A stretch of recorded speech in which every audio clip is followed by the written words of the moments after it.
Hola, ¿cómo están? Bienvenidos, bienvenidas a esta nueva sesión. Hoy día vamos a enfocarnos en conocer más detalles sobre la teoría de la evolución humana, tomando en cuenta de que es uno de los postulados, una de las hipótesis que más se acepta actualmente. Sin embargo, sin descuidar de que es una hipótesis. Para comenzar este tema es fundamental entender qué propone la teoría de la evolución. Básicamente se define como un marco teórico que busca explicar cómo los seres vivos podrían haber cambiado a lo largo del tiempo. Según esta perspectiva, estos cambios no serían inmediatos, sino que se desarrollarían durante periodos muy extensos de tiempo. Esta teoría plantea que los organismos se adaptan a su entorno para intentar aumentar sus posibilidades de supervivencia. Es una explicación que busca dar sentido a la diversidad de la vida en la Tierra. De hecho, es una de las ideas centrales que trata de explicar el origen de la vida. Y básicamente lo que plantea es que las especies actuales podrían provenir de antepasados comunes, aunque es un tema en constante debate. Así que hablemos sobre la interpretación de la historia de la vida. La historia de la vida en la Tierra se estudia a través de la cronología y es muy extensa.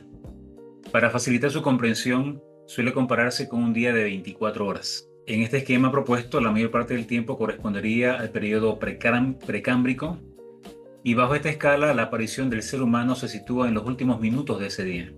Así que si la aparición de la vida corresponde a un día de 24 horas, la aparición de la especie humana como tal se daría en el último minuto del día.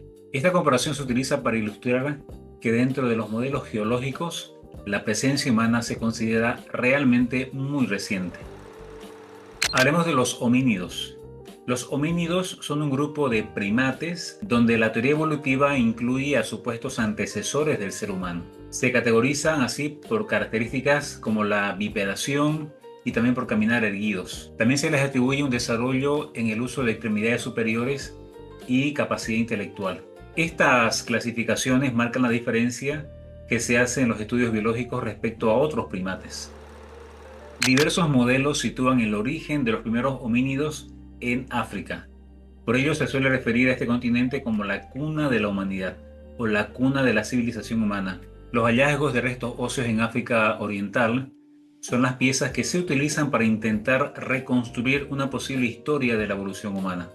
Pero lo cierto es que la arqueología lo que ha encontrado son muy pocos fósiles y en su mayoría incompletos o casi completamente incompletos. De hecho, muchos de estos fósiles encontrados están en países como en Etiopía y Kenia y realmente se tratan sencillamente de fragmentos aislados, a partir de los cuales se crean modelos de posibles características que tendría la especie en ese momento.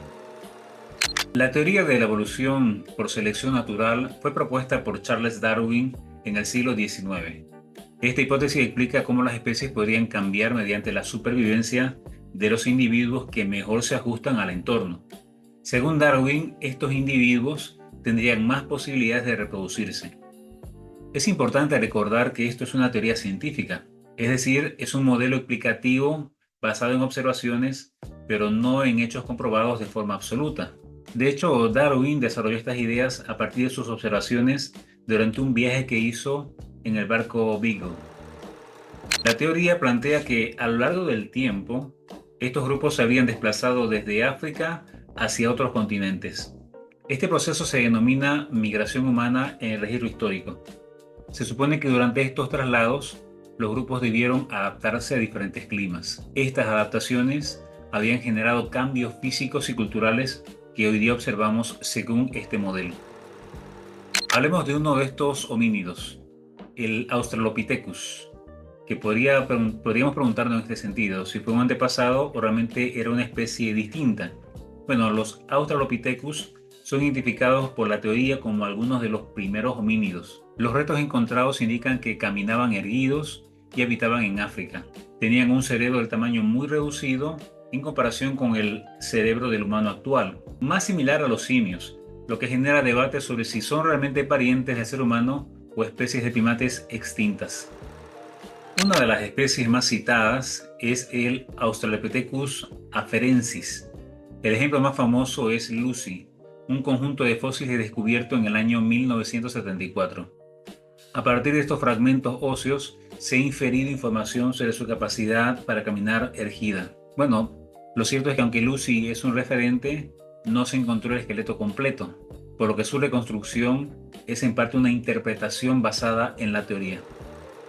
Se han clasificado otras especies como Africanus y Anemensis, hablando del Australopithecus, basándose también en restos fósiles. Las diferencias encontradas en mandíbulas y dientes se interpretan como variaciones dentro de un proceso evolutivo. Sin embargo, para muchos investigadores, estas variaciones podrían representar simplemente diversidad natural entre diferentes tipos de simios antiguos. En cuanto a los mecanismos de adaptación, la teoría sugiere que los cambios se producen por la presión del entorno. Factores como el clima y la alimentación influirían en la transformación de los organismos. Bajo esta lógica, la selección natural permitiría la aparición de nuevas especies tras mucho tiempo. De hecho, esta explicación asume que cambios pequeños, acumulados durante millones de años, podrían dar lugar a seres completamente distintos. En la narrativa evolutiva, tras los Australopithecus, surge el género Homo. Se le asigna esta categoría por representar un mayor volumen cerebral en los restos encontrados y el hallazgo de piedras talladas cerca de ellos. Esto se interpreta como un paso hacia un desarrollo más avanzado y un poco más cercano al ser humano. Por ejemplo, el Homo habilis es llamado comúnmente hombre hábil. Se le atribuye la capacidad de fabricar las primeras herramientas de piedra y su capacidad craneal, según los restos hallados, se sitúa en un punto intermedio entre primates anteriores y los posteriores. El Homo erectus es presentado como un punto relevante en la progresión teórica. Según las interpretaciones de sus restos, caminaban de forma totalmente erguida. Se cree que utilizaban el fuego y fabricaban herramientas con mayor complejidad. Bueno, el uso del fuego es una hipótesis para explicar cómo pudieron cocinar alimentos y protegerse en climas fríos. El Homo ergaster es descrito como un individuo con una constitución física más robusta. Los estudios teóricos le asignan capacidades físicas y cognitivas superiores a los hallazgos anteriores. Al igual que otros grupos, se les asocia con el uso de herramientas basándose en la proximidad a objetos arqueológicos. A continuación tenemos los neandertales. Son clasificados como una especie diferente al Homo sapiens. Habitaron principalmente en Europa y se han encontrado numerosos restos de su paso por ese continente. La evidencia arqueológica muestra que realizaban actividades complejas y tenían una estructura social, aparentemente. El hallazgo de entierros sugiere que poseían sentido de cultura o un sentido espiritual, independientemente de su relación evolutiva con otros. Luego tenemos el Homo sapiens. El Homo sapiens es la denominación actual y científica para el ser humano. Se define por la alta capacidad cognitiva, el uso del lenguaje complejo y la creación de tecnología. A diferencia de los grupos anteriores, los restos de Homo sapiens muestran de manera clara las características físicas que tenemos hoy día. Todo esto ha generado un debate que se mantiene latente hasta hoy día. La teoría propone que durante ciertos periodos diferentes especies de humanos pudieron coexistir. Se plantea que los neandertales y los Homo sapiens pudieron haber compartido territorio. En este escenario había, por así decir, una competición por recursos, siendo la adaptación, el factor que la ciencia actual utiliza para explicar quién fue el que prevaleció. Ahora bien, desde la perspectiva evolutiva, el Homo sapiens se expandió por todo el planeta. Migraron hacia Europa, hacia Asia, hacia Oceanía y finalmente hacia América.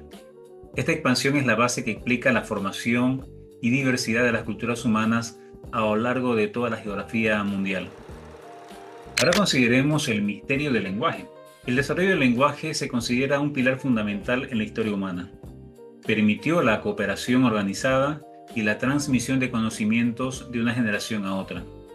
De hecho, aunque el lenguaje es clave, no hay pruebas arqueológicas, físicas, de cómo y cuándo apareció exactamente.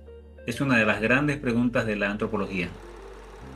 En conclusión, podemos decir que la evolución humana es una explicación compleja que intenta unir diferentes hallazgos fósiles para contar nuestra historia. Aunque es el modelo más aceptado en el ámbito académico, se basa en hipótesis. y en la interpretación de restos que a menudo son solamente fragmentos. Entender este proceso nos permite conocer una de las muchas perspectivas que existen sobre nuestro origen y cómo nos adaptamos como comunidad. Y para seguir profundizando en este tema, te invito a continuar en el aula virtual.